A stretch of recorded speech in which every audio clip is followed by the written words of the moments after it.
Hi നമസ്കാരം ഏവർക്കും PSC ക്ലൈമറിന്റെ പുതിയ ഒരു ക്ലാസ്സിലേക്ക് സ്വാഗതം. അപ്പോൾ നമ്മൾ എക്കണോമിക്സ് ബേസ് ചെയ്തിട്ടുള്ള SCRT ചാപ്റ്റേഴ്സ് ആണ് പഠിച്ചുകൊണ്ടിരിക്കുന്നത്. അതിൽ 5, 6, 7 ക്ലാസ്സുകളിലെ പാഠവും 8ാം ക്ലാസ്സിൽ വരുന്ന 2 പാഠവും നമ്മൾ കംപ്ലീറ്റ് ചെയ്തിട്ടുണ്ടായിരുന്നു. അങ്ങനെ മൊത്തത്തിൽ 5 പാഠങ്ങൾ നമ്മൾ പഠിച്ചു കഴിഞ്ഞു അല്ലേ. അപ്പം എനിക്ക് ചിലരൊക്കെ മെയിൽ അയച്ച സമയത്ത് പറഞ്ഞിട്ടുണ്ടായിരുന്നു വളരെ ഹെൽപ്ഫുൾ ആണ് ഈ ഒരു സീരീസ്. കാര്യം ഓരോ ദിവസവും ഇത്ര SCRT പാഠങ്ങൾ വീതം പഠിച്ചു പോകാൻ പറ്റുന്നുണ്ട് എന്നുള്ളതൊക്കെ. പിന്നെ വീഡിയോ റിപ്പീറ്റ് ചെയ്ത് കേട്ടാണ് റിവിഷൻ ചെയ്യുന്നത് എന്നുള്ള കാര്യങ്ങളൊക്കെ നമ്മൾ ആദ്യത്തെ വീഡിയോയിൽ പറഞ്ഞ പോലെയൊക്കെ തന്നെ കുറച്ചധികം പേര് ചെയ്യുന്നുണ്ട് എന്നറിഞ്ഞതിൽ സന്തോഷമുണ്ട് കേട്ടോ. ഓക്കെ, അപ്പോൾ നമ്മൾ ഇന്ന് ദേശീയ വരുമാനം എന്ന് പറയുന്ന 9ാം ക്ലാസ്സിലെ ഒരു പ്രധാനപ്പെട്ട പാഠമാണ് നോക്കാൻ പോകുന്നത്. 9ാം ക്ലാസ്സിൽ വരുന്ന 3ാമത്തെ പാഠമാണ്. പക്ഷെ അതിന് മുൻപായിട്ട് നമ്മൾ കഴിഞ്ഞ ഒരു 1-2 ചാപ്റ്റേഴ്സിൽ പഠിച്ച കുറച്ച് ക്വസ്റ്റ്യൻസ് PSC ചോദിച്ചിട്ടുള്ള പ്രീവിയസ് ഇയർ ക്വസ്റ്റ്യൻസ് 2023-24 കാലഘട്ടത്തിൽ PSC ചോദിച്ചിട്ടുള്ള ക്വസ്റ്റ്യൻസും കൂടി നമ്മൾ ഒന്ന് ഡിസ്കസ് ചെയ്യാൻ പോവാണ്. അതിനുശേഷമാണ് നമ്മൾ ഈ പാഠം പഠിക്കാൻ പോകുന്നത്. ഓക്കെ, അപ്പൊ നമ്മൾ 5, 6, 7 അല്ലെ, കരുതലോടെ ചെലവിടാം, ഉൽപാദന പ്രക്രിയയിലൂടെ സാമ്പത്തിക സ്രോതസ്സുകൾ, ഈ 3 പാഠം പഠിച്ചായിരുന്നു 7ാം ക്ലാസ് വരെ ഉള്ളത്. ആ ഒരു 3 പാഠത്തിലെ ക്വസ്റ്റ്യൻസ് നമ്മൾ ആ ക്ലാസ്സിൽ തന്നെ ഡിസ്കസ് ചെയ്തിട്ടുണ്ടായിരുന്നു അല്ലെ. അതിൽ നിന്ന് പ്രീവിയസ് ആയിട്ട് 2023-24 കാലഘട്ടത്തിൽ ചോദിച്ച ക്വസ്റ്റ്യൻസ് നമ്മൾ അതിൽ തന്നെ പറഞ്ഞിട്ടുണ്ടായിരുന്നു. പിന്നെ നമ്മൾ 2 ചാപ്റ്റർ 8ാം ക്ലാസ്സിലെ സമ്പദ് ശാസ്ത്ര ചിന്തകളും ഇന്ത്യയും സാമ്പത്തിക ആസൂത്രണവും എന്ന ചാപ്റ്റർ പഠിച്ചിരുന്നു. അതിലെ ക്വസ്റ്റ്യൻസ് ഞാൻ ഓരോ പോർഷൻ പഠിപ്പിച്ച സമയത്ത് ഇതെല്ലാം പ്രീവിയസ് ഇയർ ക്വസ്റ്റ്യൻ ആണ് പറഞ്ഞിരുന്നെങ്കിലും ഒരു ക്വസ്റ്റ്യൻ കാണിച്ച് ഞാൻ അങ്ങനെ ഡിസ്കസ് ചെയ്തിട്ടുണ്ടായിരുന്നില്ല. അപ്പൊ നമുക്ക് ആദ്യം കുറച്ച് ക്വസ്റ്റ്യൻസ് ഒന്ന് നോക്കാം. അതിനുശേഷം അതായത് ആ 2 ചാപ്റ്ററുമായിട്ട് ബന്ധപ്പെട്ട കുറച്ച് ക്വസ്റ്റ്യൻസ് നമുക്ക് നോക്കാം. അതിനുശേഷം ഈ ദേശീയ വരുമാനം എന്ന് പറയുന്ന ചാപ്റ്റർ പഠിക്കാം. അപ്പോൾ ഈ ക്വസ്റ്റ്യൻ പേപ്പറിൽ നിങ്ങൾക്ക് കാണാം എക്കണോമിക്സിന്റെ സിലബസിൽ മുഴുവൻ വരുന്ന ക്വസ്റ്റ്യൻസ് ആണ് ഇവിടെ ആഡ് ചെയ്തിട്ടുള്ളത്. പക്ഷെ നമ്മൾ ഇന്നത്തെ ക്ലാസ്സിൽ ഡിസ്കസ് ചെയ്യുന്നത് ജസ്റ്റ് ആ 2 ചാപ്റ്റേഴ്സ് നമ്മളിപ്പോൾ പഠിച്ച് നിർത്തിയിരിക്കുന്ന അത്രയും ചാപ്റ്ററുകളിലുള്ള ക്വസ്റ്റ്യൻസ് മാത്രമായിരിക്കും നമ്മൾ ഇന്നത്തെ ക്ലാസ്സിൽ ഡിസ്കസ് ചെയ്യാൻ പോകുന്നത്.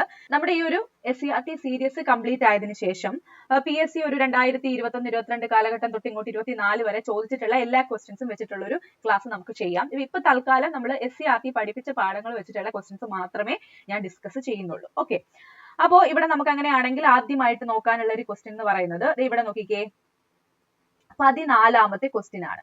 അതായത് ഏത് പഞ്ചവത്സര പദ്ധതി കാലത്താണ് ഖാദി ഗ്രാമ വ്യവസായ കമ്മീഷൻ സ്ഥാപിതമായത്? ഇത് നമ്മുടെ LDC 2021 ചോദിച്ചതാണ് കേട്ടോ.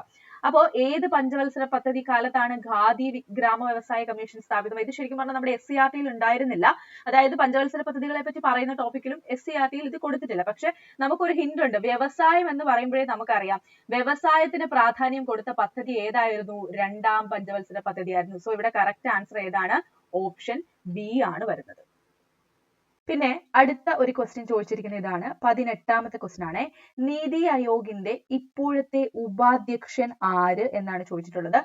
ഇത് ചോദിച്ച സമയത്ത് രാജീവ് കുമാർ ആയിരുന്നു ആൻസർ വരുന്നത്. ഓപ്ഷൻ B ആയിരുന്നു. ഇപ്പോൾ സുമൻ ബെറി ആണ്. നമ്മൾ ക്ലാസ്സിൽ കഴിഞ്ഞ ദിവസത്തെ ക്ലാസ്സിൽ പറഞ്ഞിട്ടുണ്ടായിരുന്നു. ഇപ്പോൾ ആരാണ് അധ്യക്ഷൻ? സുമൻ ബെറി ആണ്. ഓക്കെ, അപ്പൊ ആ 2 ക്വസ്റ്റ്യൻസ് ആയിരുന്നു ഇതിൽ നിന്ന് ഉണ്ടായിരുന്നത്. ഓക്കെ, അപ്പൊ നമുക്കിനി അടുത്ത ക്വസ്റ്റ്യൻ നോക്കാം. അപ്പൊ ഇതിൽ നിന്ന് നമുക്ക് നോക്കാനുള്ളത് 11ാമത്തെ ക്വസ്റ്റ്യൻ ആണ്. ഹരിത വിപ്ലവവുമായിട്ട് ബന്ധപ്പെട്ടതാണ്. നമ്മൾ കഴിഞ്ഞ SCRT പാഠത്തിൽ അതിനെപ്പറ്റി പറഞ്ഞിട്ടുണ്ടായിരുന്നു. ഹരിത വിപ്ലവവുമായി ബന്ധപ്പെട്ട ശരിയായ നിരീക്ഷണങ്ങൾ തിരിച്ചറിയുക. താഴെ കൊടുത്തിരിക്കുന്ന കോഡിൽ നിന്നും തിരഞ്ഞെടുക്കുക എന്നാണ് പറഞ്ഞിട്ടുള്ളത്. നമുക്ക് നോക്കാം ഓപ്ഷൻസ് ഏതൊക്കെയാണെന്നുള്ളത്. ഒന്നാമത്തത്, ഇന്ത്യയിൽ ഹരിത വിപ്ലവം ശക്തമായത് 2ാം പഞ്ചവത്സര പദ്ധതി കാലഘട്ടത്തിലാണ്. രണ്ടാമത്തത്, ഹരിത വിപ്ലവത്തിന്റെ അടിസ്ഥാന ഘടകം അത്യുൽപാദന ശേഷിയുള്ള വിവിധ ഇനം വിത്തുകളാണ്, വിത്തുകളുടെ ഉപയോഗമാണ്. മൂന്നാമത്തത്, ഹരിത വിപ്ലവത്തിൽ ഏറ്റവും മെച്ചമുണ്ടായ നാണ്യവിള പരുത്തിയാണ്. അപ്പോൾ നമുക്കറിയാം ഒന്നാമത്തെ സ്റ്റേറ്റ്മെന്റ് തെറ്റാണ് അല്ലെ. അതായത് പറഞ്ഞിട്ടുള്ളത് 2ാം പഞ്ചവത്സര പദ്ധതിയുടെ സമയത്താണ് ഹരിത വിപ്ലവം ശക്തമായത് എന്നാണ്. അതാണോ?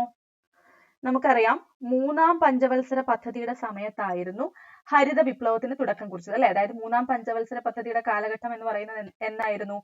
1961 to 1966 ആയിരുന്നു അല്ലെ. അപ്പൊ ഈ സമയത്തായിരുന്നു 3ാം പഞ്ചവത്സര പദ്ധതി. സോ ഹരിത വിപ്ലവം ആ സമയത്താണ്. ഫസ്റ്റ് ഓപ്ഷൻ തെറ്റാണ് അല്ലെ. ഇനി അടുത്ത നോക്കിക്കേ, ഹരിത വിപ്ലവത്തിന്റെ അടിസ്ഥാന ഘടകം അത്യുൽപാദന ശേഷിയുള്ള വിവിധ ഇനം വിത്തുകളുടെ ഉപയോഗമാണ്. അത് ശരിയാണ്. മൂന്നാമത്തെ സ്റ്റേറ്റ്മെന്റ്, ഹരിത വിപ്ലവത്തിൽ ഏറ്റവും മെച്ചമുണ്ടാക്കിയ നാണ്യവിള പരുത്തിയാണ്. അല്ല, ഏതാണ്? ഗോതമ്പും അതേപോലെ നെല്ലും ഒക്കെയാണ്. നമ്മൾ കഴിഞ്ഞ SCRT പാഠത്തിൽ അതിനെപ്പറ്റി പറഞ്ഞിട്ടുണ്ട്. സോ ഇവിടെ കറക്റ്റ് ആൻസർ വരുന്നത് ഓപ്ഷൻ D ആണ്. 2 മാത്രമാണ് ശരിയായിട്ടുള്ളത്. അടുത്തത് GST പറ്റിയുള്ള ഒരു ക്വസ്റ്റ്യൻ ആണ്. അതിന്റെ SCRT പാഠം നമ്മൾ പഠിച്ചിട്ടില്ല, അതുകൊണ്ട് ഞാൻ അത് ഇവിടെ ഡിസ്കസ് ചെയ്യുന്നില്ല കേട്ടോ. ഇനി അടുത്തൊരു ക്വസ്റ്റ്യൻ 40ാമത്തെ ക്വസ്റ്റ്യൻ ആണ്. ഇന്ത്യ പിന്തുടരുന്ന ആസൂത്രണ മാതൃക ഏത് രാജ്യത്തിന്റേതാണ്? നമ്മൾ പഠിച്ചതാണ്. ഓപ്ഷൻ B ആണ്. സോവിയറ്റ് യൂണിയൻ അല്ലെങ്കിൽ USSRന്റെ ആസൂത്രണ മാതൃകയാണ് ഇന്ത്യ ഫോളോ ചെയ്യുന്നത്. So correct answer option B ആണ്. അടുത്ത ക്വസ്റ്റ്യൻ നോക്കിക്കേ. രണ്ടാം പഞ്ചവത്സര പദ്ധതി ശ്രദ്ധ കേന്ദ്രീകരിച്ചത് താഴെ പറയുന്നതിൽ ഏതെല്ലാം ഭാഗങ്ങളിലാണ്? ഒന്നാമത്തത് കനത്ത വ്യവസായം, രണ്ടാമത്തത് വലിയ ഡാമുകളുടെ നിർമ്മാണം, ഇൻഷുറൻസ്, രാജ്യസുരക്ഷ. നമുക്കറിയാം വ്യവസായവും അതേപോലെ ഡാമുകളുടെ നിർമ്മാണമാണ് അല്ലെ. അപ്പൊ 1ഉം 2ഉം ആണ് ആൻസർ വരുന്നത്. So correct answer option C ആണ് 1 and 2. അടുത്ത നോക്കാം. താഴെ പറയുന്ന ജോഡികളിൽ ശരിയായി യോജിക്കുന്നത് ഏത്? അതായത് ഓരോ പഞ്ചവത്സര പദ്ധതിയും അവയുടെ ലക്ഷ്യങ്ങളുമാണ് തന്നിട്ടുള്ളത്. അതിൽ ശരിയായി യോജിക്കുന്നത് ഏത് എന്നാണ് ചോദിച്ചിട്ടുള്ളത്. 3ആം പഞ്ചവത്സര പദ്ധതി വ്യവസായ വികസനം എന്നാണ് പറഞ്ഞിരിക്കുന്നത്. തെറ്റാണ് അല്ലെ. 5ആം പഞ്ചവത്സര പദ്ധതി സുസ്ഥിര വികസനം എന്നാണ് പറഞ്ഞിരിക്കുന്നത്. അതും തെറ്റാണ്. 8ആം പഞ്ചവത്സര പദ്ധതി എന്താണ്? മാനവശേഷി വികസനമാണ്. സോ അതാണ് കറക്റ്റ് ആയിട്ടുള്ള ആൻസർ. 12ആം പഞ്ചവത്സര പദ്ധതി ആണെങ്കിൽ ഗ്രാമീണ വികസനമാണോ? അല്ല. അതേതാണ്? സുസ്ഥിര വികസനമാണ്. സോ ഇവിടെ കറക്റ്റ് ആൻസർ വരുന്നത് ഓപ്ഷൻ സി ആണ്. അടുത്ത ക്വസ്റ്റ്യനിലേക്ക് പോവാം. നമ്മൾ കഴിഞ്ഞ പാഠങ്ങളിലായിട്ട് പഠിച്ചതാണ്. കേന്ദ്ര ആസൂത്രണ കമ്മീഷന് പകരം നിലവിൽ വന്ന നീതി ആയോഗ് ആരംഭിച്ചത് ഏത് വർഷമാണെന്നാണ് നമ്മൾ പഠിച്ചിട്ടുണ്ട്. 2015 ആണ് അല്ലെ. ഇനി അതേപോലെ അടുത്തത് ഇന്ത്യ പുത്തൻ സാമ്പത്തിക നയം സ്വീകരിച്ചത് ഏത് ഗവൺമെന്റിന്റെ കാലത്താണ്? ഏത് ഗവൺമെന്റിന്റെ ആണ്? നരസിംഹറാവു ഗവൺമെന്റിന്റെ കാലഘട്ടത്തിലാണ്. അടുത്ത 14ാമത്തത് സ്വതന്ത്ര ഇന്ത്യയുടെ പ്ലാൻ ഹോളിഡേയുടെ കാലഘട്ടം. നമ്മൾ പറഞ്ഞു 3ആം പഞ്ചവത്സര പദ്ധതി എന്ന് പറയുന്നത് 1961 തൊട്ട് 1966 വരെയാണെന്ന് പറഞ്ഞു അല്ലെ. ഈ 3ആം പഞ്ചവത്സര പദ്ധതിയുടെ പരാജയത്തോടു കൂടി നിലവിൽ വന്ന ഒരു ആനുവൽ പദ്ധതിയാണ് ഏത്? പ്ലാൻ ഹോളിഡേ എന്ന് പറയുന്നത്. ഇത് കഴിഞ്ഞ ക്ലാസ്സിൽ ശരിക്കും പറഞ്ഞാൽ ആ ഒരു പഞ്ചവത്സര പദ്ധതികളെ പറ്റി നമ്മൾ പഠിച്ച സമയത്ത് അവിടെ കൊടുത്തിട്ടുണ്ടായിരുന്നില്ല ആ ടേബിളിൽ. പക്ഷെ ഞാൻ എക്സ്ട്രാ ആയിട്ട് അവിടെ പറഞ്ഞു പോയിട്ടുണ്ടായിരുന്നു. പ്ലാൻ ഹോളിഡേ അതേപോലെ റോളിംഗ് പ്ലാനിനെ പറ്റിയൊക്കെ പറഞ്ഞിട്ടുണ്ടായിരുന്നു അല്ലെ. അപ്പൊ ഇതിന്റെ കാലഘട്ടം എന്ന് പറയുന്നത് ഏതാണ്? ഓപ്ഷൻ എ ആണ്. 66 1966 ടു എന്താണ് 69 3 വർഷത്തേക്കായിരുന്നു എന്തുണ്ടായിരുന്നത്? പ്ലാൻ ഹോളിഡേ വന്നിട്ടുണ്ടായിരുന്നത്. അടുത്ത ക്വസ്റ്റ്യനിലേക്ക് കിടക്കാം. താഴെ തന്നിരിക്കുന്നവയിൽ ദാദാഭായ് നവറോജിയുടെ പുസ്തകം ഏത്? നമ്മൾ കഴിഞ്ഞ ക്ലാസ്സിൽ പഠിച്ചിട്ടുണ്ടായിരുന്നു. ഓപ്ഷൻ സി ആണ്. Poverty and un-British rule in India അല്ലെ.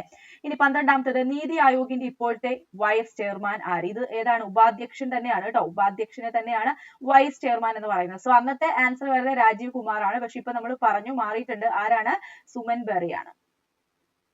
അടുത്ത ക്വസ്റ്റ്യൻ നോക്കാൻ. 13ാമത്തത് ഇന്ത്യൻ പഞ്ചവത്സര പദ്ധതികളുമായി ബന്ധപ്പെട്ട് താഴെ തന്നിരിക്കുന്ന പ്രസ്താവനകളിൽ തെറ്റായത് കണ്ടെത്തുക. തെറ്റായതാണ് കണ്ടെത്തേണ്ടത്. ഗരീബി ഹഠാവോ എന്ന മുദ്രാവാക്യം 4ആം പഞ്ചവത്സര പദ്ധതിയുമായി ബന്ധപ്പെട്ടിരിക്കുന്നു. രണ്ടാമത്തേതോ? 2ആം പഞ്ചവത്സര പദ്ധതി മഹലനോബിസ് മാതൃക അനുസരിച്ചാണ് നടപ്പിലാക്കിയത്. 3ാമത്തെ സ്റ്റേറ്റ്മെന്റ് 1966 മുതൽ 69 വരെയുള്ള കാലഘട്ടം ഇന്ത്യയിൽ പ്ലാൻ ഹോളിഡേ എന്ന് അറിയപ്പെടുന്നു. അടുത്ത ഓപ്ഷൻ 1978 ഇന്ത്യ റോളിംഗ് പ്ലാൻ നടപ്പിലാക്കി. അപ്പോൾ ഇതുണ്ട് ഈ ഓപ്ഷൻ സി എന്ന് പറയുന്നത് നമ്മളിപ്പോൾ തൊട്ട് മുമ്പ് ഒരു ക്വസ്റ്റ്യനിൽ കണ്ടു. അതാണ് ഞാൻ പറയുന്നത് ക്വസ്റ്റ്യൻസ് നന്നായി റിപ്പീറ്റ് ചെയ്യുന്നുണ്ട് എന്നുള്ളത്. അപ്പൊ ഇവിടെ കറക്റ്റ് ആൻസർ വരുന്നത്, അതായത് തെറ്റായിട്ടുള്ള പ്രസ്താവന വരുന്നത് ഓപ്ഷൻ എ ആണ്. ബിയും സിയും ഡിയും എല്ലാം എന്താണ്? ശരിയായിട്ടുള്ള പ്രസ്താവനകളാണ്. നമ്മൾ പഠിച്ചിട്ടുണ്ടായിരുന്നു ദാരിദ്ര്യ നിർമ്മാർജ്ജനം ലക്ഷ്യം വെച്ച പഞ്ചവത്സര പദ്ധതി എന്ന് പറയുന്നത് 5ാമത്തെ പഞ്ചവത്സര പദ്ധതിയാണ്. സോ അതുമായിട്ട് ബന്ധപ്പെട്ട ഒരു മുദ്രാവാക്യമാണ് ഗരീബി ഹഠാവോ എന്ന് പറയുന്നത്. ഓക്കെ. അപ്പോൾ ഇനിയിപ്പം ആ ഒരു ഗരീബി ഹഠാവോ എന്നുള്ളത് SCERT ബുക്കിൽ അവിടെ പറഞ്ഞിട്ടില്ലെങ്കിൽ പോലും, ആ ഒരു ചാപ്റ്ററിൽ പറഞ്ഞിട്ടില്ലെങ്കിൽ പോലും ബാക്കി 3 ഓപ്ഷൻസും അവിടെ ഉള്ളതാണ്. അപ്പൊ ആ 3 ഓപ്ഷൻ വായിക്കുമ്പോൾ തന്നെ നമുക്ക് 3ഉം ശരിയാണെന്ന് മനസ്സിലാവും. സോ എന്തായാലും എ ആയിരിക്കും മിസ്റ്റേക്ക് വരുന്നത് എന്നുള്ളത് ക്ലിയർ ആവും. അടുത്ത ക്വസ്റ്റ്യൻ ഇതാണ്. ചേരുംപടി ചേർക്കുക. അതാണ് നമുക്ക് നോക്കാനുള്ളത്. പുതിയ സാമ്പത്തിക നയം വർഷം, അതേപോലെ ആസൂത്രണ കമ്മീഷൻ സ്ഥാപിതമായത്, നബാർഡ് നിലവിൽ വന്നു, നീതി ആയോഗ്. അപ്പൊ നമുക്ക് അറിയാവുന്ന നോക്കാം. പുതിയ സാമ്പത്തിക നയം എന്നാണ് 1991 ആണ്. സോ 1, 4 വരുന്നത് ഏതാണ്? 2 ഓപ്ഷൻ ഉണ്ട്. ബിയും ഡിയും വരും അല്ലെ. അതേപോലെ ആസൂത്രണ കമ്മീഷൻ സ്ഥാപിതമായത് നമ്മൾ പഠിച്ചു 1950 മാർച്ച് 15 ആണ് എന്നൊക്കെ നമ്മൾ പഠിച്ചതാണ് അല്ലെ. സോ 2, 1 വരുന്നത് ഓപ്ഷൻ ബി ആണ്. പിന്നെ ബാക്കി നോക്കേണ്ടതേ ആവശ്യമില്ല. കറക്റ്റ് ആൻസർ ഓപ്ഷൻ ബി ആണ്. ദെൻ 3 നബാർഡ് നിലവിൽ വന്നത് എന്നാണ്? 1982 നീതി ആയോഗ് വന്നത് 2015 സോ അങ്ങനെയാണ് കറക്റ്റ് ആൻസർ വരുന്നത്. ഓക്കെ. അപ്പൊ ഇത്രയാണ് നമ്മൾ ഇതുവരെ പഠിച്ചിട്ടുള്ള SCERT പാഠങ്ങളുമായിട്ട് ബന്ധപ്പെട്ട് നമുക്ക് ഡിസ്കസ് ചെയ്യാനുള്ള ക്വസ്റ്റ്യൻ. ബാക്കി എക്കണോമിക്സിലെ ക്വസ്റ്റ്യൻസ് ഒക്കെ ഇനിയും കുറെ ഉണ്ട്. ഇപ്പൊ ഞാൻ പറഞ്ഞല്ലോ, അത് നമുക്ക് എക്കണോമിക്സ് മാത്രം ഡിസ്കസ് ചെയ്യുന്ന സമയത്ത് പറയാം. ഓക്കെ. അപ്പൊ ഇനി നമ്മൾ അടുത്തായിട്ട് പഠിക്കാൻ പോകുന്നത് നമ്മുടെ ദേശീയ വരുമാനം എന്ന് പറയുന്ന 9th സ്റ്റാൻഡേർഡിലെ 9ാമത്തെ പാഠമാണ്. അപ്പൊ എന്തൊക്കെയാണ് അതിൻ്റെ അകത്തുള്ളത് എന്ന് നമുക്ക് നോക്കാം. ഇതും പരീക്ഷകളിലൊക്കെ ചോദ്യങ്ങൾ ചോദിക്കാറുള്ള ഒരു ചാപ്റ്റർ ആണ്. അതുകൊണ്ട് തന്നെ ശ്രദ്ധിച്ചിരിക്കുക. അപ്പൊ ആദ്യം നമുക്ക് ഇവിടെ പഠിക്കാനുള്ളത് ദേശീയ വരുമാനം എന്താണ് അല്ലെങ്കിൽ എന്തിനാണ് ഇത് കണക്കാക്കുന്നത്? ഇങ്ങനെയുള്ള കാര്യങ്ങളൊക്കെ നോക്കാം. നോക്കിക്കേ, ഒരു രാജ്യത്തിന്റെ ഒരു വർഷത്തെ മൊത്തം വരുമാനമാണ് ദേശീയ വരുമാനമായി കണക്കാക്കുന്നത്. ശ്രദ്ധിക്കണേ, ഒരു രാജ്യത്തിന്റെ ഒരു വർഷത്തെ മൊത്തം വരുമാനത്തെയാണ് നമ്മൾ ദേശീയ വരുമാനം അഥവാ നാഷണൽ ഇൻകം ആയിട്ട് കണക്കാക്കുന്നത്. നാഷണൽ ഇൻകം ആയിട്ട് കണക്കാക്കുന്നത്. ഓക്കെ, ഇനി ഒരു രാജ്യത്ത് ഒരു വർഷം ഉൽപ്പാദിപ്പിക്കുന്ന സാധനങ്ങളുടെയും സേവനങ്ങളുടെയും ഭാഗമായി ലഭിക്കുന്ന വരുമാനമാണ് രാജ്യത്തിന്റെ ദേശീയ വരുമാനം. അപ്പോ ആ സ്റ്റേറ്റ്മെന്റ് ഒന്ന് ശ്രദ്ധിക്കണേ. ഒരു രാജ്യത്ത് ഒരു വർഷം, കേട്ടോ, അതാണ് നോട്ട് ചെയ്യേണ്ടത്, ഒരു വർഷം ഉൽപ്പാദിപ്പിക്കുന്ന സാധനങ്ങളുടെയും സേവനങ്ങളുടെയും ഭാഗമായി ലഭിക്കുന്ന വരുമാനമാണ് രാജ്യത്തിന്റെ ദേശീയ വരുമാനം എന്ന് പറയുന്നത്. ഇത് പ്രധാനമായിട്ടും 3 മേഖലകളിൽ നിന്നാണ് ലഭിക്കുന്നത്. അതായത് ഒന്നാമത്തെ മേഖലയാണ് കാർഷിക മേഖല, രണ്ടാമത്തെ മേഖലയാണ് വ്യവസായിക മേഖല, മൂന്നാമത്തെ മേഖലയാണ് സേവന മേഖല. അപ്പൊ ഈ 3 മേഖലകളിൽ നിന്നുള്ള വരുമാനമാണ് നമ്മൾ കാൽക്കുലേറ്റ് ചെയ്യുന്നത്. നോക്കിക്കേ, ഈ 3 മേഖലകളിൽ നിന്നുമുള്ള ആകെ വരുമാനം കൂട്ടിയെടുത്താൽ എന്ത് ലഭിക്കുന്നു? ദേശീയ വരുമാനം ലഭിക്കുന്നു. ഒരു വർഷം ഉൽപ്പാദിപ്പിക്കുന്ന സാധനങ്ങളുടെയും സേവനങ്ങളുടെയും ആകെ മൂല്യം പണത്തിൽ കണക്കാക്കുമ്പോൾ ലഭിക്കുന്നതാണ് ആ രാജ്യത്തിന്റെ ദേശീയ വരുമാനം. അപ്പൊ പറഞ്ഞ സെന്റൻസുകളൊക്കെ ഒന്ന് ശ്രദ്ധിക്കണം. നമ്മൾ അത്ര ഫെമിലിയർ അല്ലാത്തവരാണെങ്കിൽ ഒന്ന് ഇടയ്ക്കിടയ്ക്ക് ഒന്ന് വായിച്ചു നോക്കുക, അല്ലെങ്കിൽ ഇടയ്ക്ക് ഒന്ന് റിവൈസ് ചെയ്ത് നോക്കുക. അപ്പൊ നമ്മൾ ദേശീയ വരുമാനത്തിനെ പറ്റി പറഞ്ഞത് എന്തായിരുന്നു? ഒരു രാജ്യത്തിന്റെ ഒരു വർഷത്തെ മൊത്തം വരുമാനമാണ് ദേശീയ വരുമാനമായിട്ട് നമ്മൾ കണക്കാക്കുന്നത്. അതായത് ഒരു രാജ്യത്ത് ഒരു വർഷം ഉൽപ്പാദിപ്പിക്കുന്ന സാധനങ്ങളുടെയും സേവനങ്ങളുടെയും ഭാഗമായി ലഭിക്കുന്ന വരുമാനമാണ് ആ രാജ്യത്തിന്റെ ദേശീയ വരുമാനം എന്ന് പറയുന്നത്. ഇത് പ്രധാനമായിട്ടും 3 മേഖലകളിൽ നിന്നാണ് ലഭിക്കുന്നത്. ഏതൊക്കെ മേഖലയാണ്? കാർഷിക മേഖല, വ്യവസായ മേഖല, സേവന മേഖല. എന്നിട്ട് ഈ 3 മേഖലകളിൽ നിന്നുമുള്ള ആകെ വരുമാനം കൂട്ടിയെടുത്താൽ എന്ത് ലഭിക്കുന്നു? ദേശീയ വരുമാനം ലഭിക്കുന്നു. അതായത് ഒരു വർഷം ഉൽപ്പാദിപ്പിക്കുന്ന സാധനങ്ങളുടെയും സേവനങ്ങളുടെയും ആകെ ആകെ മൂല്യം പണത്തിൽ കണക്കാക്കുമ്പോൾ ലഭിക്കുന്നതാണ് ആ രാജ്യത്തിന്റെ ദേശീയ വരുമാനം. ഇനി അടുത്തൊരു ക്വസ്റ്റ്യൻ ഇതാണ്, എന്തിനാണ് ദേശീയ വരുമാനം കണക്കാക്കുന്നത്? ഒരു രാജ്യത്തിന്റെ സാമ്പത്തിക വളർച്ച എത്രത്തോളം എന്ന് കണ്ടെത്താനും രാജ്യത്തിന്റെ സാമ്പത്തിക സ്ഥിതി താരതമ്യം ചെയ്യാനുമാണ് ദേശീയ വരുമാനം സഹായകരമാകുന്നത്. അപ്പൊ ഇതിനെപ്പറ്റി PSC ഒരു പ്രീവിയസ് ഇയർ ക്വസ്റ്റ്യൻ ചോദിച്ചിട്ടുണ്ടായിരുന്നു. അതായത് ഒരു രാജ്യത്തിന്റെ സാമ്പത്തിക വളർച്ച എത്രത്തോളം ഉണ്ടെന്ന് കണ്ടെത്താനും രാജ്യങ്ങളുടെ സാമ്പത്തിക സ്ഥിതി താരതമ്യം ചെയ്യാനും ഉപയോഗിക്കുന്നത് ഏത് എന്നുള്ള രീതിയിൽ ദേശീയ വരുമാനം, പെർ ക്യാപിറ്റ ഇൻകം അങ്ങനെയൊക്കെ പറഞ്ഞ് കൊടുത്തിട്ടുണ്ടായിരുന്നു. സോ അവിടെ കറക്റ്റ് ആൻസർ വരുന്നത് ദേശീയ വരുമാനം എന്നുള്ളതാണ്. ഇനി അടുത്ത നമുക്ക് നോക്കാനുള്ളത് ദേശീയ വരുമാനം കണക്കാക്കുന്നതിന് മറ്റെന്തെല്ലാം ലക്ഷ്യങ്ങളുണ്ട്? ഒന്ന് നമ്മൾ പറഞ്ഞു, രാജ്യത്തിന്റെ സാമ്പത്തിക സ്ഥിതി മനസ്സിലാക്കാനും അതേപോലെ താരതമ്യം ചെയ്യാനാണെന്നൊക്കെ പറഞ്ഞല്ലേ. ഇനി മറ്റ് ലക്ഷ്യങ്ങൾ എന്ന് പറയുന്നത് സമ്പദ്ഘടനയിലെ വിവിധ മേഖലകളുടെ സംഭാവന വിലയിരുത്തുന്നതിന് എന്ത് സഹായിക്കുന്നുണ്ട്? ദേശീയ വരുമാനം സഹായിക്കുന്നുണ്ട് അല്ലെ. അതായത് ഓരോ മേഖലകളും നമ്മുടെ സമ്പദ്ഘടനയിലേക്ക് എന്തുമാത്രം കോൺട്രിബ്യൂട്ട് ചെയ്യുന്നുണ്ട് എന്നറിയാൻ എന്ത് സഹായിക്കുന്നുണ്ട്? നമ്മുടെ ദേശീയ വരുമാനം കാൽക്കുലേറ്റ് ചെയ്യുന്നതിലൂടെ മനസ്സിലാവുന്നുണ്ട്. പിന്നെ അടുത്തൊരു കാര്യം എന്ന് പറയുന്നത് നോക്കിക്കേ, സമ്പദ് വ്യവസ്ഥ നേരിടുന്ന പ്രശ്നങ്ങൾ എന്തൊക്കെയാണ് അതിനെ പറ്റി പഠിക്കുന്നതിനും എന്ത് സഹായിക്കുന്നുണ്ട്? ഈ ഒരു ദേശീയ വരുമാനം കാൽക്കുലേറ്റ് ചെയ്യുന്നത് സഹായിക്കുന്നുണ്ട്. അടുത്തതോ വിവിധ പദ്ധതികൾ ആസൂത്രണം ചെയ്യാനും നടപ്പിലാക്കാനും സർക്കാരിനെ സഹായിക്കുന്നുണ്ട്. അതേപോലെ തന്നെ ഉൽപാദനം, വിതരണം, ഉപഭോഗം തുടങ്ങിയ സാമ്പത്തിക പ്രവർത്തനങ്ങളുടെ പരിമിതികളും മേന്മകളും കണ്ടെത്തുന്നതിനും സഹായിക്കുന്നുണ്ട്. സോ ദേശീയ വരുമാനം നമ്മൾ പറഞ്ഞു മെയിൻ ആയിട്ട് എന്തിനു വേണ്ടിയിട്ടാണ്? രാജ്യങ്ങളുടെ സാമ്പത്തിക വളർച്ച എത്രത്തോളം ഉണ്ടെന്ന് കണ്ടെത്താനും അവയുടെ അല്ലെങ്കിൽ രാജ്യങ്ങളുടെ സാമ്പത്തിക സ്ഥിതി തമ്മിൽ താരതമ്യം ചെയ്യാനുമാണ് നമ്മൾ എന്ത് ഉപയോഗിക്കുന്നത്? ദേശീയ വരുമാനം ഉപയോഗിക്കുന്നത്. പിന്നെ മറ്റ് ലക്ഷ്യങ്ങളാണ് സമ്പദ്ഘടനയിലെ വിവിധ മേഖലകളുടെ സംഭാവന വിലയിരുത്താൻ, സമ്പദ് വ്യവസ്ഥ നേരിടുന്ന പ്രശ്നങ്ങളെ പറ്റി പഠിക്കുന്നതിന്, വിവിധ പദ്ധതികൾ ആസൂത്രണം ചെയ്യാനും അതൊക്കെ നടപ്പിലാക്കാനും സർക്കാരിനെ സഹായിക്കുന്നതിന്, പിന്നെ ഉൽപാദനം, വിതരണം, ഉപഭോഗം തുടങ്ങിയ സാമ്പത്തിക പ്രവർത്തനങ്ങളുടെ പരിമിതികളും മേന്മകളും കണ്ടെത്തുന്നതിന്. ഓക്കെ, അപ്പോൾ ഇനി അടുത്തതാണ് ദേശീയ വരുമാനത്തിലെ ചില പ്രധാനപ്പെട്ട ആശയങ്ങളെ പറ്റി നമ്മൾ പഠിക്കാൻ പോവാണ്. വളരെ ഇമ്പോർട്ടന്റ് ആണ്. ആദ്യത്തേതാണ് മൊത്ത ദേശീയ ഉൽപ്പന്നം അല്ലെങ്കിൽ ഗ്രോസ് നാഷണൽ പ്രോഡക്റ്റ് എന്ന് പറയും, GNP എന്ന് പറയും. ഇപ്പൊ പേര് ഓർക്കണേ, മൊത്ത ദേശീയ ഉൽപ്പന്നം, ഗ്രോസ് നാഷണൽ പ്രോഡക്റ്റ്. ഓക്കെ, അപ്പോ ഇനി ഇത് നമ്മൾ പറഞ്ഞു ദേശീയ വരുമാനവുമായിട്ട് ബന്ധപ്പെട്ട ചില കാര്യങ്ങളാണ്. അപ്പൊ എന്താണ് മൊത്ത ദേശീയ ഉൽപ്പന്നം? മൊത്ത ദേശീയ ഉൽപ്പന്നം എന്നത് ദേശീയ വരുമാനത്തിന്റെ ഒരു പ്രധാന ആശയമാണ്. രാജ്യത്ത് ഉൽപ്പാദിപ്പിക്കുന്ന അന്തിമ ഉൽപ്പന്നങ്ങളുടെയും സേവനങ്ങളുടെയും അടിസ്ഥാനത്തിലാണ് മൊത്ത ദേശീയ ഉൽപ്പന്നം കണക്കാക്കുന്നത്. ഉപഭോഗത്തിനായി ലഭ്യമാകുന്ന ഉൽപ്പന്നമാണ് അന്തിമ ഉൽപ്പന്നം. അപ്പോൾ ഓർത്തു വെച്ചോ, എന്താണ് മൊത്ത ദേശീയ ഉൽപ്പന്നം എന്ന് ചോദിച്ചാൽ ഇവിടെ തൊട്ട് പഠിക്കണേ, രാജ്യത്ത് ഉൽപ്പാദിപ്പിക്കുന്ന അന്തിമ ഉൽപ്പന്നങ്ങളുടെയും സേവനങ്ങളുടെയും ഫൈനൽ ഗുഡ്സ് ആൻഡ് സർവീസിന്റെ അടിസ്ഥാനത്തിൽ കാൽക്കുലേറ്റ് ചെയ്യുന്ന ഒന്നാണ് മൊത്ത ദേശീയ ഉൽപ്പന്നം അല്ലെങ്കിൽ എന്താണ് ഗ്രോസ് നാഷണൽ പ്രോഡക്റ്റ് എന്ന് പറയുന്നത്. ഇനി എന്താണ് അന്തിമ ഉൽപ്പന്നം എന്ന് പറഞ്ഞാൽ എന്താണ് അന്തിമ ഉൽപ്പന്നം?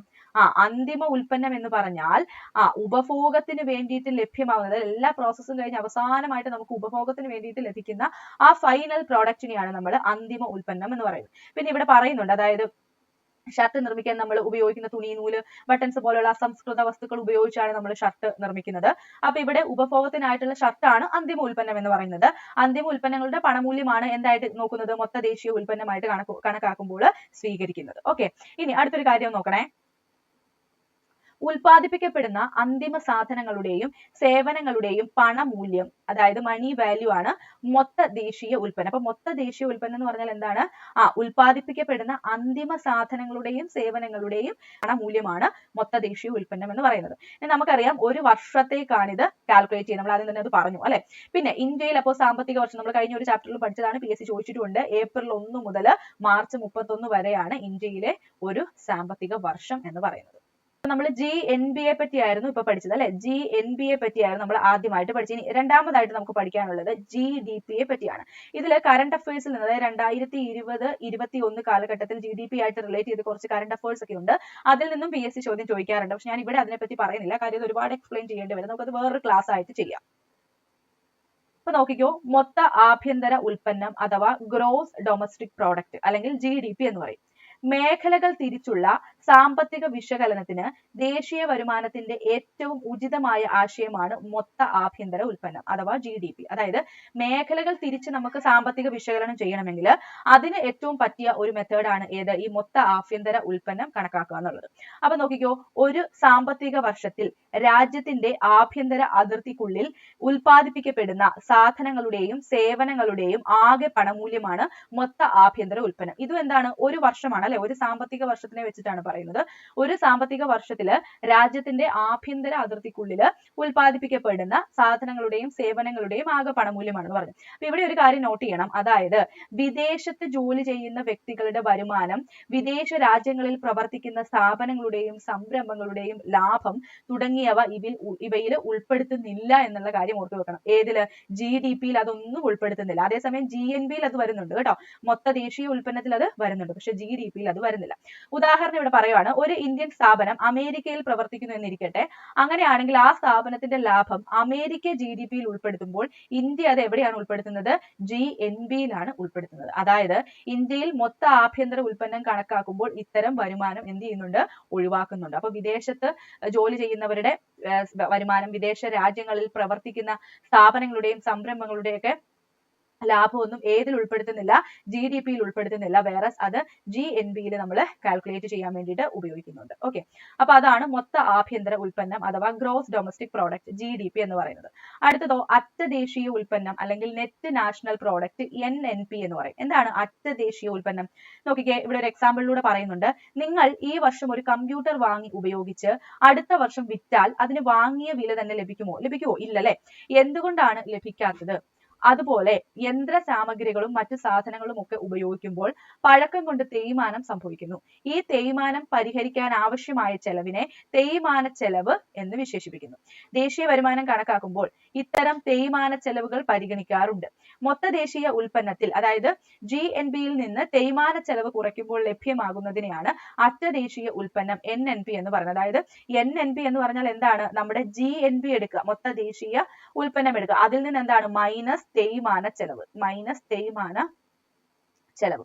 അപ്പോ അതാണ് എന്താണ് NNP അഥവാ അറ്റ ദേശീയ ഉൽപ്പന്നം എന്ന് പറയുന്നത്. അതായത് നമ്മൾ എന്ത് സാധനം വാങ്ങിച്ചാലും എന്താണ്, ഒരു കുറച്ച് നാൾ കഴിയുമ്പോഴത്തേക്ക് അത് വിൽക്കുമ്പോഴത്തേക്ക് എന്താണ്, ആ പൈസ കിട്ടില്ല അല്ലെ. കാരണം എന്താണ്, കുറച്ച് നമ്മൾ യൂസ് ചെയ്തു, അപ്പൊ ആ തേയ്മാന ചെലവ് എപ്പോഴും കുറഞ്ഞു പോകും അല്ലെ. അപ്പോൾ ദേശീയ വരുമാനം കണക്കാക്കുമ്പോൾ ഈ തേയ്മാന ചെലവുകൾ പരിഗണിക്കാറുണ്ട്. അതുകൊണ്ട് തന്നെ മൊത്ത ദേശീയ ഉൽപ്പന്നം GNP-യിൽ നിന്ന് തേയ്മാന ചെലവ് കുറച്ച് കിട്ടുന്നതിനെയാണ് അറ്റ ദേശീയ ഉൽപ്പന്നം അല്ലെങ്കിൽ NNP എന്ന് പറയുന്നത്. സാങ്കേതികമായി അറ്റ ദേശീയ ഉൽപ്പന്നമായിട്ടാണ് അറ്റ ദേശീയ ഉൽപ്പന്നമാണ് ദേശീയ വരുമാനമായിട്ട് നമ്മൾ കൺസിഡർ ചെയ്യുന്നത്. അടുത്ത നമുക്ക് പഠിക്കാനുള്ളതാണ്, വളരെ ഇമ്പോർട്ടന്റ് ആണ്, പരീക്ഷകളിൽ ചോദിക്കാറുണ്ട്, പ്രതിശീർഷ വരുമാനം അഥവാ പെർ ക്യാപിറ്റ ഇൻകം എന്ന് പറയുന്നത്.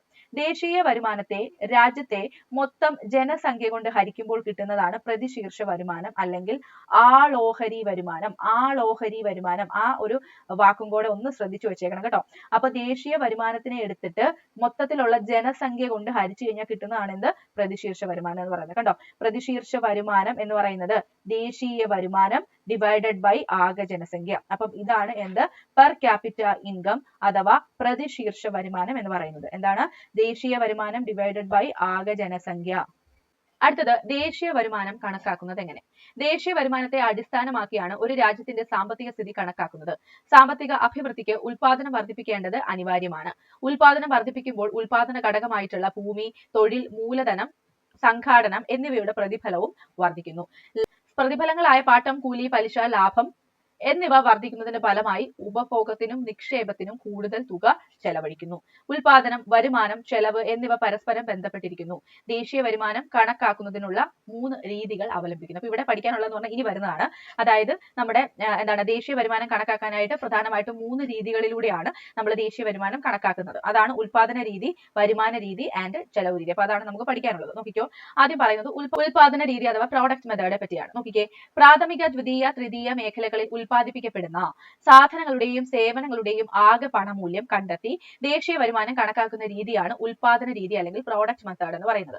ശ്രദ്ധിക്കുക, പ്രാഥമിക, ദ്വിതീയ, തൃതീയ മേഖല, അതായത് പ്രൈമറി, സെക്കൻഡറി സെക്ടർ, ടെറിഷറി സെക്ടറുകളിലെ ഉൽപ്പാദിപ്പിക്കപ്പെടുന്ന സാധനങ്ങളുടെയും സേവനങ്ങളുടെയും ആകെ പണമൂല്യം, ആ മണി വാല്യൂ എത്രയാണോ അത് കണ്ടെത്തി ദേശീയ വരുമാനം കണക്കാക്കുന്നതാണ് ഈ ഉൽപാദന രീതി എന്ന് പറയുന്നത്.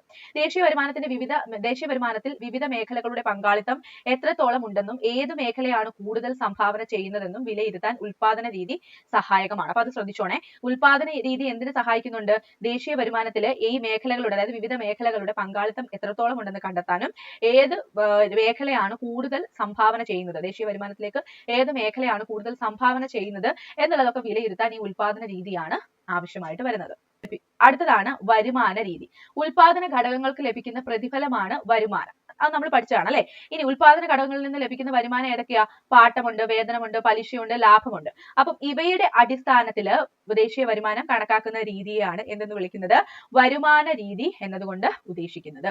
അതായത് എന്താണ്? ഓരോ ഉൽപ്പന്ന ഘടകത്തിന്റെയും ദേശീയ വരുമാനത്തിലുള്ള സംഭാവന വേർതിരിച്ചറിയാൻ ഈ രീതിയിലൂടെ സാധ്യമാണ്. അപ്പൊ ആദ്യം നമ്മൾ പറഞ്ഞു ഉൽപാദന രീതി, അതായത് പ്രൈമറി, സെക്കൻഡറി, ടെറിഷറി മേഖലകളിൽ ഉൽപ്പാദിപ്പിക്കപ്പെടുന്ന സാധനങ്ങളുടെയും സേവനങ്ങളുടെയും ആകെ പണമൂല്യം വെച്ചിട്ട് ദേശീയ വരുമാനം കണക്കാക്കുന്ന രീതി. ഇങ്ങനെ ചെയ്യുമ്പോഴത്തേക്കും ഏത് മേഖലയാണ് ദേശീയ വരുമാനത്തിലേക്ക് കൂടുതൽ സംഭാവന ചെയ്യുന്നതെന്നും അതേപോലെ തന്നെ ഏത് മേഖലയാണ് എത്രത്തോളം പങ്കാളിത്തം ഓരോ മേഖലയ്ക്കുണ്ട് എന്നുള്ളതൊക്കെ അറിയാൻ ഇത് സഹായിക്കുന്നു. അടുത്തത് വരുമാന രീതി എന്ന് പറയുന്നത് ഉൽപാദന ഘടകങ്ങളിൽ നിന്ന് ലഭിക്കുന്ന പാട്ടം, വേതനം, പലിശ, ലാഭം ഇതിന്റെയൊക്കെ അടിസ്ഥാനത്തിൽ ദേശീയ വരുമാനം കണക്കാക്കുന്നതാണ്. അപ്പോൾ ഇവിടെ നിന്ന് നമുക്ക് മനസ്സിലാവുന്ന എന്താണ്? ഓരോ ഉൽപാദന ഘടകത്തിന്റെയും ദേശീയ വരുമാനത്തിലുള്ള സംഭാവന വേർതിരിച്ചറിയാൻ ഇത് സഹായിക്കുന്നു. അടുത്ത മൂന്നാമത് വരുന്നതാണ് ചെലവ് രീതി അഥവാ എക്സ്പെൻഡിച്ചർ മെത്തേഡ് എന്ന് പറയുന്നത്. ഒരു വർഷത്തിൽ വ്യക്തികളും സ്ഥാപനങ്ങളും സർക്കാരും ആകെ ചെലവഴിക്കുന്ന തുക കണ്ടെത്തുന്ന വഴി ദേശീയ വരുമാനം കണക്കാക്കുന്നതാണ് ചെലവ് രീതി. അപ്പൊ ശ്രദ്ധിച്ചേ, ഒരു വർഷത്തില് വ്യക്തികള്, അതേപോലെ സ്ഥാപനങ്ങള്, സർക്കാരും ഇവരൊക്കെ കൂടി ആകെ ചെലവാക്കുന്ന തുക കണ്ടെത്തുന്നതാണ്, അതുവഴി ദേശീയ വരുമാനം കണക്കാക്കുന്നതിനെയാണ് ചെലവ് രീതി എന്ന് പറയുന്നത്.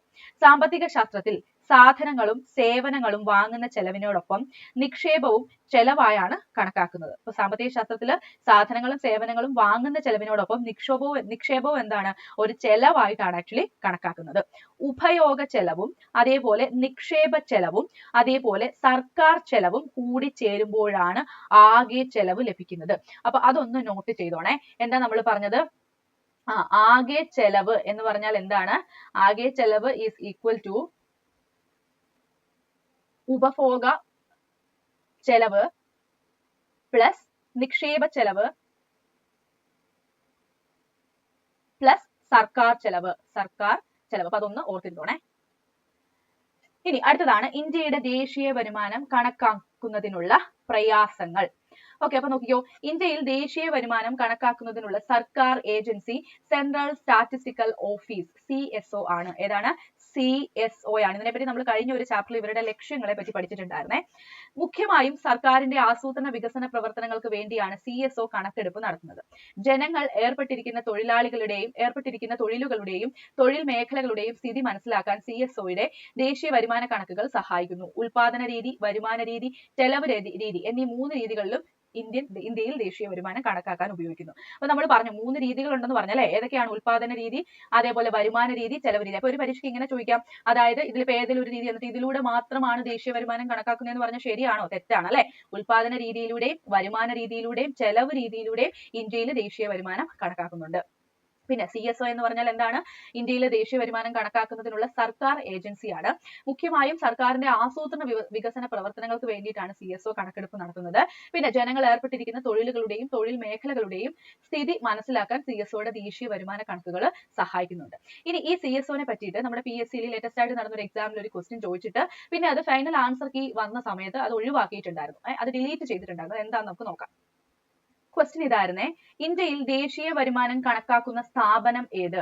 Central statistical organisation, national sample survey organisation, ദേശീയ വികസന സമിതി, നീതി ആയോഗ്. ഇങ്ങനെയായിരുന്നു ഓപ്ഷൻസ് ഉണ്ടായിരുന്നത്. പ്രൊഫഷണൽ ആൻസർ കീയിൽ ഓപ്ഷൻ എ എന്നായിരുന്നു വന്നിട്ടുണ്ടായിരുന്നത്. അതിനുശേഷം വന്ന ഫൈനൽ ആൻസർ കീയിൽ ഈ ക്വസ്റ്റ്യൻ ഒഴിവാക്കിയിട്ടുണ്ട്. അപ്പൊ അതിന് കാരണം എന്താണെന്ന് നോക്കിയത്, ഇവിടെ നോക്കിക്കേ, അതായത് സെൻട്രൽ സ്റ്റാറ്റിസ്റ്റിക്കൽ ഓർഗനൈസേഷൻ എന്നാണ് പറഞ്ഞിരിക്കുന്നത്. പക്ഷേ CSOയുടെ മുൻപത്തെ പേരായിരുന്നു അങ്ങനെ. ഇപ്പൊ എന്താക്കി? സെൻട്രൽ സ്റ്റാറ്റിസ്റ്റിക്കൽ ഓഫീസ് എന്നാക്കി മാറ്റിയിട്ടുണ്ട്. അപ്പൊ ഒരുപക്ഷെ ഈ ഓഫീസ് എന്നുള്ളത് ആവാത്തത് കൊണ്ടായിരിക്കും ഈ ഒരു ഓപ്ഷനെ അവർ ഈ ഒരു ക്വസ്റ്റ്യൻ അവർ ഡിലീറ്റ് ചെയ്തിട്ടുള്ളത്. അപ്പൊ ഇന്ത്യയിൽ ദേശീയ വരുമാനം കണക്കാക്കുന്ന സ്ഥാപനം ഏത് തന്നെയാണ്? CSO തന്നെയാണ്. അതിന്റെ ഫുൾ ഫോം എന്താണ്? സെൻട്രൽ സ്റ്റാറ്റിസ്റ്റിക്കൽ ഓഫീസ് എന്നായിരുന്നു. ഓർഗനൈസേഷൻ എന്ന മുൻപത്തെ പേരാണ്. ഓക്കെ, കണ്ടോ? ഇപ്പോഴത്തെ പാഠപുസ്തകത്തിലൊക്കെ ഉള്ളത് ഓഫീസ് എന്ന് തന്നെയാണ്. ഇനി അടുത്തത്, ദേശീയ വരുമാനം കണക്കാക്കുന്നത് രാജ്യത്തിന്റെ സാമ്പത്തിക സ്ഥിതി മനസ്സിലാക്കാനും ആണെന്ന് നമ്മൾ പറഞ്ഞല്ലേ. അപ്പം ഇങ്ങനെയൊക്കെ ആണെങ്കിൽ പോലും ഇതിന് ഒരുപാട് പ്രശ്നങ്ങളുണ്ട്. ആ പ്രശ്നങ്ങൾ എന്തൊക്കെയാണെന്നാണ് അടുത്തായിട്ട് നമ്മൾ നോക്കാൻ പോകുന്നത്. നോക്കിക്കേ, വിശ്വാസയോഗ്യമായ സ്ഥിതി വിവര കണക്കിന്റെ അഭാവം ദേശീയ വരുമാനം കണക്കാക്കുന്നതിന് പ്രായോഗിക വൈഷമ്യം ഉണ്ടാക്കുന്നു. അപ്പൊ ഞാൻ ജസ്റ്റ് ഒന്ന് വായിച്ചു വിടുന്നേ ഉള്ളൂ കേട്ടോ. ഒരുപാട് ഫോക്കസ് ചെയ്ത് നിങ്ങൾ അത് പഠിക്കേണ്ട, നമുക്ക് കിട്ടുന്നതായിരിക്കും, നമുക്ക് വായിച്ചു കഴിഞ്ഞാൽ കിട്ടുന്നതാണ്. അപ്പൊ വിശ്വാസയോഗ്യമായ സ്ഥിതി വിവര കണക്കിന്റെ അഭാവം ദേശീയ വരുമാനം കണക്കാക്കുന്നതിന് പ്രായോഗിക വൈഷമ്യം ഉണ്ടാക്കുന്നു. പിന്നെയോ, ഉൽപാദന പ്രക്രിയയുടെ വിവിധ ഘട്ടങ്ങളിലൂടെ കടന്നു പോകുമ്പോൾ ഒന്നിലധികം പ്രാവശ്യം സാധനങ്ങളുടെയും സേവനങ്ങളുടെയും പണമൂല്യം കണക്കാക്കപ്പെടാം. അതായത് ഡബിൾ കൗണ്ടിങ് നടത്തപ്പെടാം. വീട്ടമ്മമാരുടെ ഗാർഹിക ജോലി ദേശീയ വരുമാനത്തിൽ കണക്കാക്കുന്നില്ല. ഇത് PSC ഒരു ക്വസ്റ്റ്യൻ ചോദിച്ചിട്ടുണ്ട്. താഴെ തന്നിട്ടുള്ളതിൽ ദേശീയ വരുമാനം കണക്കാക്കുമ്പോൾ ഉൾപ്പെടുത്താത്തത് ഏത് എന്നുള്ള രീതിയിൽ. അത് വീട്ടമ്മമാരുടെ വീട്ടുജോലിയായിരുന്നു കേട്ടോ, വീട്ടമ്മമാരുടെ ഗാർഹിക ജോലിയായിരുന്നു. അപ്പൊ ആ ഒരു ക്വസ്റ്റ്യൻ ഞാൻ ഈ ഒരു ക്വസ്റ്റ്യൻ പേപ്പറിൽ ആഡ് ചെയ്തിട്ടില്ല. നമുക്ക് അടുത്ത ക്ലാസ്സുകളിൽ അത് ഡിസ്കസ് ചെയ്യുന്ന സമയത്ത് പറയാം. അപ്പോൾ പ്രീവിയസ് ഇയർ ക്വസ്റ്റ്യൻ വന്ന ഒരു മേഖല കൂടിയാണ് ഈ ഒരു ടോപ്പിക്ക്, ഒന്ന് ഓർത്ത് വെച്ചോ. അടുത്തത്, സ്വന്തം ഉപഭോഗത്തിന് മാത്രം ഉൽപ്പാദിപ്പിക്കപ്പെടുന്നത് ദേശീയ വരുമാനം കണക്കാക്കുമ്പോൾ പരിഗണിക്കാറില്ല. ഉദാഹരണം, വീട്ടിലെ പച്ചക്കറി തോട്ടം. അപ്പൊ അതൊക്കെ ഒന്ന് നോട്ട് ചെയ്ത് വെച്ചോണേ, പരീക്ഷയ്ക്ക് ചോദിക്കാവുന്നതാണ്. എന്താണ്? സ്വന്തം ഉപഭോഗത്തിന് വേണ്ടിയിട്ടാണ് നമ്മൾ എന്തെങ്കിലും ഒന്ന് ഉൽപ്പാദിപ്പിക്കുന്നെങ്കിൽ അത് ദേശീയ വരുമാനത്തിൽ കണക്കാക്കാറില്ല. അങ്ങനെയാണെങ്കിൽ വീട്ടിലെ പച്ചക്കറി തോട്ടം ഒന്നും കണക്കാക്കപ്പെടുന്നില്ല. അടുത്തത്, ജനങ്ങളുടെ നിരക്ഷരതയും അറിവില്ലായ്മയും സ്ഥിതി വിവര കണക്ക് എടുക്കുന്നതിന് തടസ്സം സൃഷ്ടിക്കുന്നു. പിന്നെയോ, സേവനങ്ങളുടെ പണമൂല്യം കണക്കാക്കുന്നതിനുള്ള പ്രായോഗിക ബുദ്ധിമുട്ട് ശരിയായ ദേശീയ വരുമാനം കണക്കാക്കുന്നതിനെ ബാധിക്കുന്നുണ്ട്. അതേപോലെ ഉപഭോക്താക്കൾ അവരുടെ ചെലവ് കൃത്യമായി രേഖപ്പെടുത്തി സൂക്ഷിക്കാറില്ല. അതും ഒരു പ്രശ്നമായിട്ട് വരാറുണ്ട്. സോ പ്രശ്നങ്ങൾ നമുക്ക് പരീക്ഷയ്ക്ക് ഓപ്ഷൻസിനകത്ത് വന്ന വായിച്ച കിട്ടാവുന്നതാണ്. എങ്കിലും ആ പ്രീവിയസ് ഇയർ ക്വസ്റ്റ്യൻ ചോദിച്ച മേഖല ഒന്ന് നോട്ട് ചെയ്ത് വെച്ചേക്കാം. അടുത്തതാണ്, ഇന്ത്യയിലെ ദേശീയ വരുമാനത്തിൽ വിവിധ മേഖലകളുടെ സംഭാവനയെ പറ്റി പറയുന്നുണ്ട്. അപ്പൊ ഈ ടേബിളിൽ നിന്ന് നമുക്ക് കണ്ടാൽ തന്നെ മനസ്സിലാവും, ഏറ്റവും കൂടുതൽ ദേശീയ വരുമാനത്തിലേക്ക് സംഭാവന ചെയ്യുന്നത് തൃതീയ മേഖലയാണ് അല്ലെ. ഇവിടെ 2017-18 കണക്കിൽ 53.85 ആണ്. ഏത് വർഷം എടുത്ത് നോക്കിയാലും 15 to 16, 16 to 17, 17 to 18 ഏത് വർഷം എടുത്ത് നോക്കിയാലും എന്താണ്? തൃതീയ മേഖലയുടെ കോൺട്രിബ്യൂഷൻ എന്ന് പറയുന്നത് കൂടുതലാണ്. അപ്പൊ നോക്കിക്കോ, പ്രാഥമിക മേഖലയെ പിന്തള്ളി ദ്വിതീയ മേഖലയും തൃതീയ മേഖലയും ദേശീയ വരുമാനത്തിലേക്ക് കൂടുതൽ വിഹിതം നൽകുന്നുണ്ട്. അപ്പൊ ആ ഒരു ടേബിൾ കണ്ടു കഴിഞ്ഞാൽ തന്നെ നമുക്ക് മനസ്സിലാവും അല്ലെ. 15 to 16 പ്രാഥമിക മേഖല 20.10 ആയിരുന്നു. അത് 16 to 17 ആയപ്പോഴത്തേക്ക് 20.35 ആയി. പക്ഷെ അത് 17 to 18 ആയപ്പോഴത്തേക്ക് എന്ത് ചെയ്തു? കുറഞ്ഞു, 19.56 ആയി. പക്ഷേ ഇവിടെ ദ്വിതീയ മേഖലയാണെങ്കിൽ 26.59 ആണ്. അപ്പൊ പ്രാഥമിക മേഖലയെ വെച്ച് കമ്പയർ ചെയ്യുമ്പോൾ ദ്വിതീയ മേഖല കൂടുതലാണ്. ഇവരെ രണ്ടും വെച്ച് കമ്പയർ ചെയ്യുമ്പോൾ ഏറ്റവും കൂടുതൽ വരുന്നത് ഏതാണ്? തൃതീയ മേഖലയാണ്. അപ്പൊ അത്രയും കാര്യങ്ങൾ അവിടെ നോക്കാനുള്ളൂ. ഇതൊക്കെ നിങ്ങൾ ജസ്റ്റ് വായിച്ചു വിടുക, അതിൽ നിന്ന് ഒരു പോയിന്റ് ഒന്നും എടുക്കാനില്ല. നമ്മൾ ഓൾറെഡി പറഞ്ഞു തൃതീയ മേഖലയാണ് ഏറ്റവും കൂടുതൽ ആ ഒരു ദേശീയ വരുമാനത്തിലേക്ക് സംഭാവന ചെയ്യുന്നത്. അടുത്തതാണ്, അറിവധിഷ്ഠിത മേഖലയുടെ വളർച്ച. ഇത് ശ്രദ്ധിക്കണേ. സാമ്പത്തിക വളർച്ച കൈവരിക്കുന്നതിനായി അറിവും സാങ്കേതിക വിദ്യയും ഫലപ്രദമായി ഉപയോഗിക്കുന്ന മേഖലയാണ് അറിവധിഷ്ഠിത മേഖല. അപ്പൊ അറിവധിഷ്ഠിത മേഖല എന്ന് പറഞ്ഞാൽ എന്താണ്? സാമ്പത്തിക വളർച്ച കൈവരിക്കുന്നതിന് വേണ്ടിയിട്ട് അറിവും അതേപോലെ സാങ്കേതിക വിദ്യയും ഫലപ്രദമായി പ്രയോഗിക്കുന്ന മേഖലയാണ് അറിവധിഷ്ഠിത മേഖല എന്ന് പറയുന്നത്. ആധുനിക സാങ്കേതിക വിദ്യയും വിവര വിനിമയ സാധ്യതകളും അറിവ് സമ്പദ്ക്രമം എന്ന തലത്തിൽ വളർന്നു വികസിച്ചിട്ടുണ്ട്. വിദ്യാഭ്യാസം, നൂതന സാങ്കേതികാശയങ്ങളുടെ പ്രയോഗം, വിവര വിനിമയ സാങ്കേതിക വിദ്യ എന്നിവയാണ് അറിവ് സമ്പദ്ക്രമത്തിന്റെ അടിസ്ഥാനം. അപ്പൊ അതൊന്ന് നോട്ട് ചെയ്തോണേ. അറിവ് സമ്പദ്ക്രമത്തിന്റെ അടിസ്ഥാനം എന്തൊക്കെയാണ് ഒന്നാമത്തത് വിദ്യാഭ്യാസം, രണ്ടാമത് നൂതന സാങ്കേതിക ആശയങ്ങളുടെ പ്രയോഗം, പിന്നെ അതേപോലെ വിവര വിനിമയ സാങ്കേതിക വിദ്യ. ഇത് മൂന്നുമാണ് അറിവ് സമ്പദ്ക്രമത്തിന്റെ അടിസ്ഥാനം എന്ന് പറയപ്പെടുന്നത്. അറിവ് സമ്പദ്ക്രമത്തിൽ ഭൗതിക മൂലധനത്തിന്റെ, അതായത് ഇന്റലക്ച്വൽ ക്യാപിറ്റൽ, അതിന്റെ ഉൽപാദനവും ഉപഭോഗവുമാണ് നടക്കുന്നത്. അപ്പം എന്തിന്റെ ഉൽപാദനവും ഉപഭോഗവുമാണ് നടക്കുന്നത്? ഭൗതിക മൂലധനത്തിന്റെ ഉപഭോഗവും അതേപോലെ ഉൽപാദനവുമാണ് അറിവ് സമ്പദ്ക്രമത്തിൽ നടക്കുന്നത്. ഭൗതിക മൂലധനം കാണാൻ കഴിയാത്ത ആസ്തിയാണ്. സംരംഭത്തിലോ സമൂഹത്തിലോ ഉള്ള ആളുകളുടെ കൂട്ടായ അറിവിനെയാണ് ഭൗതിക മൂലധനം എന്ന് വിശേഷിപ്പിക്കുന്നത്. അപ്പൊ അതും നോട്ട് ചെയ്തോണേ. ഇതൊക്കെ നമുക്ക് അത്ര പരിചിതമല്ലാത്ത സെന്റൻസുകളാണ്. സോ ഒന്ന് നന്നായി പഠിച്ചു വെച്ചോണം. ഒരു സംരംഭത്തിലോ അല്ലെങ്കിൽ സമൂഹത്തിലോ ഉള്ള ആളുകളുടെ കൂട്ടായ അറിവിനെയാണ് ഭൗതിക മൂലധനം എന്ന് വിശേഷിപ്പിക്കുന്നത്. ഓക്കെ അല്ലേ? ഇനി അടുത്തത് നമുക്ക് നോക്കാം. തൃതീയ മേഖലയുടെ ഭാഗമായി അറിവ് അടിസ്ഥാനമാക്കിയുള്ള സേവനങ്ങളുടെ വളർച്ച ഇന്ന് വലിയ തോതിൽ നടക്കുന്നുണ്ട്. ഓഹരി നികുതി എന്നിവയിൽ വിദഗ്ധ അഭിപ്രായം നൽകുന്നവർ, സോഫ്റ്റ്വെയർ വിദഗ്ധർ എന്നിവരൊക്കെ ഈ മേഖലയിൽ പെടുന്നു. ഉയർന്ന ബിസിനസ് എക്സിക്യൂട്ടീവുകളും ഗവേഷകരും ശാസ്ത്രജ്ഞരും നയരൂപീകരണ വിദഗ്ധരും സാമ്പത്തിക വിദഗ്ധരും ഒക്കെ ഈ മേഖലയ്ക്ക് കരുത്തു പകരുന്നു. അറിവധിഷ്ഠിത മേഖലകളുടെ വികസനത്തിന് സർക്കാർ മുൻഗണന നൽകുന്നുണ്ട്. കേരള സർക്കാർ ആരംഭിച്ച ടെക്നോ പാർക്ക്, ഇൻഫോ പാർക്ക് തുടങ്ങിയവയൊക്കെ ഇതിന് ഉദാഹരണമാണ്. ഓക്കെ, അപ്പോൾ അത്രയും കാര്യങ്ങൾ മാത്രമേ ഇതിന്റെ അകത്ത് പഠിക്കാനുള്ളൂ. അപ്പോൾ നമ്മൾ പ്രധാനപ്പെട്ട കാര്യങ്ങളെല്ലാം പറഞ്ഞിട്ടുണ്ട്. പരീക്ഷയ്ക്ക് ചോദിച്ച ക്വസ്റ്റിനെ പറ്റി ഡിസ്കസ് ചെയ്തിട്ടുണ്ട്. അപ്പോൾ ദേശീയ വരുമാനം എന്ന് പറയുന്ന ആ ഒരു ടോപ്പിക്ക് ഈ ഒരു ചാപ്റ്ററിൽ നിന്ന് നമുക്ക് കൃത്യമായിട്ട് മനസ്സിലാവുന്നതാണ്. സോ ഇത്രയും കാര്യങ്ങളൊക്കെയാണ് ഇന്നത്തെ ക്ലാസ്സിൽ നമുക്ക് ഡിസ്കസ് ചെയ്യാനുള്ളത്. ക്ലാസ് വൈൻഡപ്പ് ചെയ്യാണ്. Thank you.